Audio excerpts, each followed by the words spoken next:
Don't remove a fence until you know why it was put up initially. Hey guys, welcome back to another video. And today I'm going to be talking about Chesterton's fence, like what it is, and also what it means, not to mention how it could be applied to today's society. And so Chesterton's fence is a phenomena where it basically just says if a fence exists, there's likely a reason for it. And this is essentially a reminder, that even seemingly unnecessary things could serve a purpose, and that a fast removal or an alteration of this mechanism could lead to unintended consequences that are ultimately negative. And examples of essentially traditions that have solved a lot of problems in the past could involve arranged marriages, the hierarchical structure of corporations. In other words, how corporations are structured to where there's a chain of command, same thing with the military, and religious ceremonies, how they're run, how corporate meetings are run, like the procedures that they have and how they conduct themselves, and even something as simple as traffic lights could serve a really big purpose. But that one's much more obvious than the other three. Anyways, getting back to the point, habits, good or bad, develop to serve an unfilled need, which could be connection, could be comfort, or it could be distraction. Yeah. And you might be asking, okay, pretty interesting, but how does that apply to today? So traditions were created to fix problems we didn't even know we had. And this is because we've never encountered those problems before, because we haven't lived with them. For example, we don't have to worry about, throwing fecal matter out of our windows because we have plumbing, thanks to, Benjamin Franklin. But, in the 1600s and the 1500s, especially medieval times, they didn't have plumbing. So they just throw poop out on the street. But because we solved that problem, we've never had to worry about that happening. And that's just one of the many issues. You could talk about modern medicine, about how we don't have to worry about, getting dysentery and passing away, or catching a case of the bubonic plague and knowing that we're essentially on a death sentence. And much more. But because the previous generations solved these problems from older ages, we have gotten to where we are today. And as a result, destroying existing traditions solely because they so-called restrict personal freedoms allows for these unintended consequences to happen, which can be much worse than the problems we already face today. And this one might be controversial, but I don't really care, because I'm just going to say it. One of these examples involves the concept of arranged marriages, which basically entrusts the parents with assigning, a life partner, with, assigning and finding a life partner for their son or for their daughter. And so this practice ensured their children that they would have somebody to love, no matter what, essentially. Not to mention that they were pretty much guaranteed to pass on their bloodline, because since their son had a wife and their daughter had a husband, they, they'd be guaranteed to have kids and pass on the bloodline and, extend their lineage. And given the parents knew what it took, as well as what partners are best for long-term relationships, they knew more about what it means to have a loving relationship and, you know, it's essentially a stable marriage than we do now. You know, especially when I mean now, I mean, be, we have less experience. You know, you take an 18-year-old, ask him what he knows about marriage, probably not going to be that much. You take a 40-year-old man who's been in 2 marriages, he's probably going to know a lot more. And that's the point I'm making. However, ever since, you know, you've taken out arranged marriage, for starters, men tend to ignore the warning signs of a woman before he gets married to her, which is what the mistake a lot of men make today, is that they ignore the red flags, they waltz into a marriage, thinks it's gonna be, you know, some giant honeymoon where it's gonna be all sunshines and rainbows and nothing bad's ever gonna happen, despite the fact that the woman's basically telegraphed to you that she's insane and that she's probably gonna blow up the marriage. And what happens is this essentially dooms the marriage for divorce because the arrangement wasn't built to last. Excuse me. It's like the woman, you know, for example, she slept with over 50 dudes. Like, probably not a good idea. Again, that's for, you know, another time. And most likely, the reason why these arrangements aren't built to last is because it's due to a disconnect or discrepancy in the values and belief systems of both partners, which can easily lead to nasty fights about these disagreements, considering that these values and belief systems are very personal, and anything that's personal can easily turn into emotional spats. And these fights usually are about which belief system or which values are right, which ones are correct, and whether the husband or wife should change their values or keep them the same, or whether the values are correct or whether they're wrong. And on the other hand, for women, without having arranged marriages, they tend to follow their emotions because women think with their emotions, men think with logic. And as a result of this, women tend to get married to a bad boy who basically just, you know, sparks a bunch of her emotions because she likes to feel, you know, the thrill of that kind of relationship.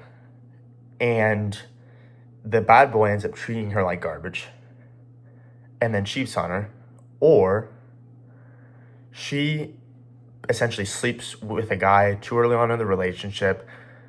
And when I mean too early on in the relationship, this would be, for example, you know, she gets pregnant before she gets married, basically, because she gets pregnant, guy leaves, and then she's not married, and then she's a single mom. And so arranged marriage would fix both of these problems because even if the son doesn't see the red flags of the girl he wants to marry, the father would easily see it. And the mother would most likely easily see it too. Same thing goes with the daughter. If there's any red flags in the guy that she wants to marry, the father and the mother would most likely see it. Because, again, they know what to look for, and they just have more experience in life than we do. And this applies in another way to society, and because many people want to destroy parts of American culture, such as getting rid of the managerial hierarchy and essentially replacing it with an employee-owned structure, or demonizing hustle culture and instead building a trophy generation where people who are talented or gifted are essentially discouraged from showing their talents and shining bright on the world stage or even at the local, you know, stage.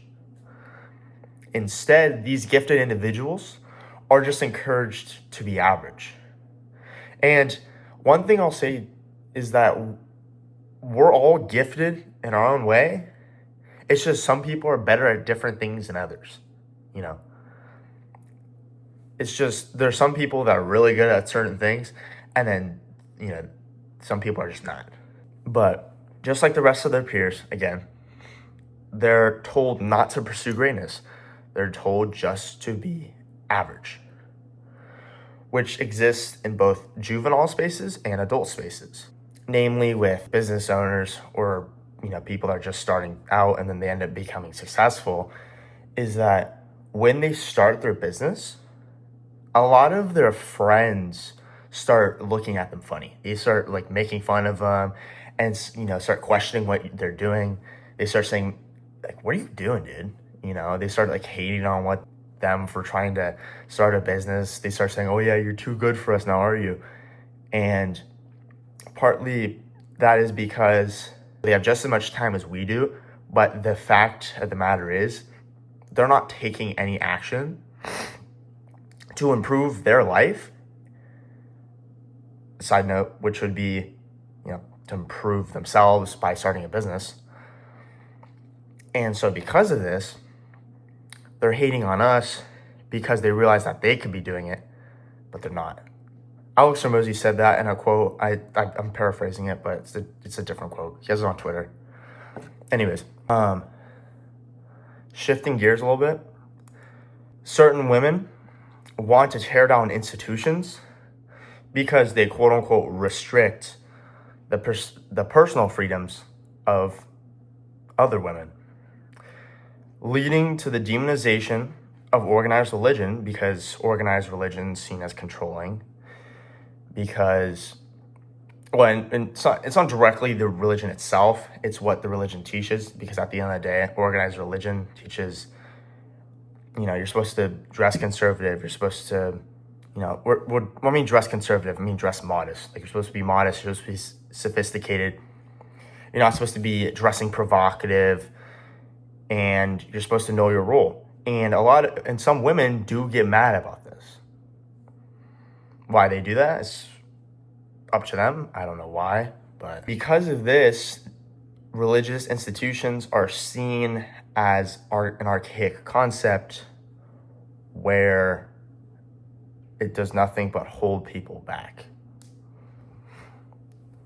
When in fact, the only reason why our civilization, like the American civilization, progressed as far as it did and as far as it has, is because everyone knew what their role was.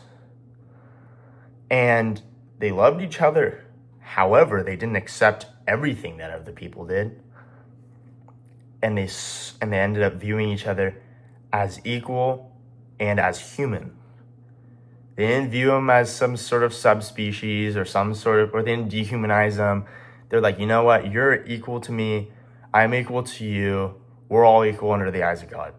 That's just how they live their life. I'm gonna love you as my neighbor. It's kind of like how Jesus said, love your neighbor.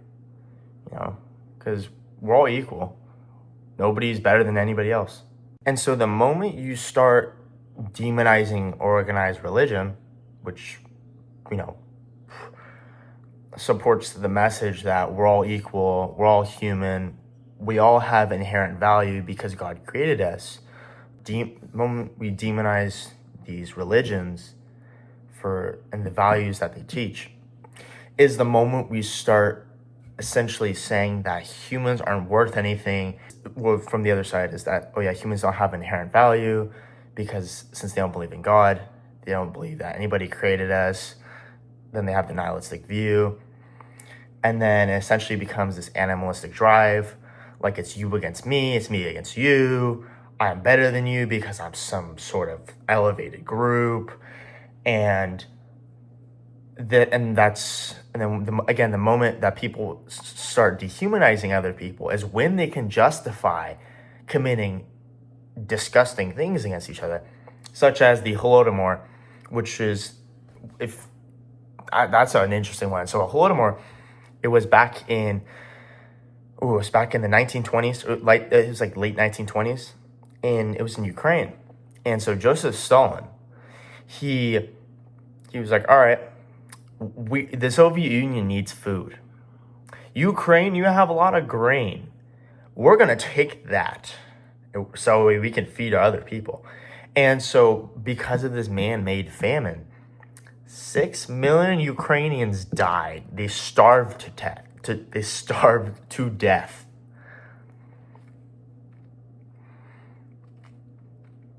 What was the Soviet Union at the time? Atheist. They actually had a huge war against Christians, in the earlier stages of the Soviet Union, because they wanted to purge the nation of religion. And when I mean war, I'm not talking like a literal war. I mean, it's more so of a persecution, considering that, again, they didn't go directly to war with them. They were just heavily persecuted in the country. Just want to clear that up. But anyways, that'll do it for this video. If you made it this far, feel free to give it a like or put a comment in the comment section down below or subscribe to my channel. But yeah, thank you guys for your time. And you know the drill. I'll see you in the next one. Take care.